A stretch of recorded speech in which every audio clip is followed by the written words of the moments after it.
عرب کی جہالت، نبی پاک صلی اللہ علیہ وسلم کی سیرت اور ایک جادوگرنی کا واقعہ۔ بسم اللہ الرحمن الرحیم۔ السلام علیکم۔ کیا آپ جانتے ہیں کہ اسلام سے پہلے رومی، ایرانی، سومیری اور ہندی تہذیبیں کیا تھیں؟ کیا آپ نبی پاک صلی اللہ علیہ وسلم اور جادوگرنی کے واقعے کے بارے میں جانتے ہیں؟ کیا آپ جانتے ہیں کہ آپ صلی اللہ علیہ وسلم کی وفات کو شہادت کیوں کہا گیا؟ یہ سب کچھ آپ کو آج کی ویڈیو میں بتایا جائے گا۔ امید ہے یہ ویڈیو آپ کو پسند آئے گی، لہٰذا آپ سے گزارش ہے اس پاک اور خوبصورت ویڈیو کو آخر تک ضرور دیکھیے گا۔ ناظرین، یہ عرب کی سرزمین کی کہانی ہے جس کی نہ کوئی تہذیب تھی نہ تمدن تھا، بلکہ یہ خطہ پوری دنیا سے الگ تھلگ ہو چکا تھا۔ دعوت الہی انبیاء علیہ السلام کا اولین فریضہ ہے اور اللہ تعالیٰ انبیاء علیہ السلام کو دنیا میں توحید خالص کے قیام کے لیے مبعوث کرتا ہے۔ دنیا میں جس قدر بھی انبیاء کرام آئے ہیں، سب نے اپنی قوم اور لوگوں کو ان کے خالق کی طرف بلایا ہے کہ تمہارا معبود حقیقی خدا تعالیٰ ہے، صرف اسی کی عبادت کرو اور اس کی تمام تر صفات کے ساتھ اس پر ایمان لاؤ۔ آپ صلی اللہ علیہ وسلم کا دنیا میں آنا اور خاص طور پر عرب کی سرزمین پر آنا جیسے روشنیوں کی نوید تھی۔ جو انقلاب عظیم آپ صلی اللہ علیہ وسلم نے دنیا میں برپا کیا، وہ اس سے قبل نہ کبھی کسی آنکھ نے دیکھا اور نہ کبھی کسی کان نے سنا۔ کہانی شروع ہوتی ہے جب سرزمین عرب میں ہر طرف ظلم و ستم، جبر و تشدد اور وحشت و بربریت نے ڈیرے ڈال رکھے تھے۔ کفر اور ظلم و جہالت کی تاریکی نے عالم انسانیت کو چاروں طرف سے گھیر رکھا تھا۔ عرب کی حالت دنیا کے دوسرے خطوں سے زیادہ دگرگوں تھی۔ جہالت اور نفس پرستی کی وجہ سے ان کی اخلاقی حالت انتہائی خراب تھی۔ شراب نوشی، عورتوں کا عریاں رقص، لڑکیوں کو زندہ دفن کر دینا، لاتعداد بیویاں رکھنا اور والد کے مرنے کے بعد دیگر چیزوں کے ساتھ ساتھ اپنی ماؤں کو بھی آپس میں بانٹ لینا اور بیویاں بنا کر رکھنا یا فروخت کر دینا عام تھا۔ بعض قبیلوں کا پیشہ ہی چوری، لوٹ مار اور قتل و غارت گردی تھا۔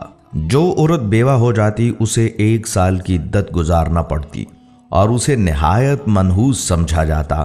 1 سال تک اسے غسل اور منہ ہاتھ دھونے کے لیے پانی تک نہ دیا جاتا، نہ پہننے کے لیے لباس فراہم کیا جاتا۔ جیسے کہ حدیث پاک میں ہے، جب کسی عورت کا خاوند مر جاتا تو اس کو ایک کوٹھڑی میں داخل کر دیا جاتا۔ وہ خراب کپڑے پہن لیتی اور خوشبو کو ہاتھ نہ لگاتی، یہاں تک کہ 1 سال گزر جاتا۔ لوگ بچیوں کو زندہ درگور کر دیتے تھے۔ ان تمام برائیوں کے باوجود اہل عرب میں کچھ ایسی خصوصیات بھی تھیں جو آج کے مہذب اور ترقی یافتہ دور میں بھی ہمیں نظر نہیں آتی۔ مثلاً ایفائے عہد، حجاز کا عرب نہ کسی کا محکوم تھا اور نہ ہوس ملک گیری رکھتا تھا۔ شروع سے لے کر اس وقت تک کسی غیر نے ان پر حکومت نہیں کی۔ اہل عرب کی مہمان نوازی اپنے اور بیگانوں کے لیے عام تھی، لیکن ان سب خوبیوں کو ان کی بدکرداری، ظلم و عیاشی نے اپنے ناپاک دامن میں چھپا رکھا تھا، کیونکہ بے شمار برائیوں میں چند خوبیاں دب کر رہ جاتی ہیں۔ مزید یہ کہ ان کے نزدیک اچھائی اور برائی میں کوئی فرق نہ تھا، وہ ہر کام عادتاً کرتے تھے۔ یہی کیفیت ان کی مذہبی دنیا میں بھی تھی۔ مذہبی ذوق کی تسکین کے لیے انہوں نے بت تراش رکھے تھے، مگر پرستش کے باوجود وہ اپنے معبودوں کے تابع نہیں تھے۔ جو من میں آتا کر ڈالتے۔ نسلی تفاخر اپنی آخری حدوں کو چھو رہا تھا۔ وہ ہر غیر عرب کو گونگا کہا کرتے تھے۔ الغرض انسانیت، آمریت اور شہنشاہیت کے ظلم کا شکار تھی۔ شرف انسانی کی ہر قدر پامال ہو چکی تھی۔ عرب ہی نہیں، پوری دنیا ظلم و جبر کا منظر پیش کر رہی تھی۔ انسانی حقوق کا ہر تصور حکمرانوں کی انا کی گرد میں گم ہو چکا تھا۔ قبل از بعثت محمدی صلی اللہ علیہ وسلم روم اور ایران اپنے وقت کی عالمی طاقت کی حیثیت رکھتے تھے۔ اپنے وقت کی یہ سپر پاورز تہذیب نسل انسانی کے ارتقاء کی بجائے چھوٹے اور کمزور ممالک پر غلامی کی سیاہ رات مسلط کر کے ایک غیر فطری احساس برتری کے لا علاج مرض میں مبتلا تھیں۔ طبقاتی کشمکش تمام قباحتوں کے ساتھ ابن آدم کا مقدر بنی ہوئی تھی۔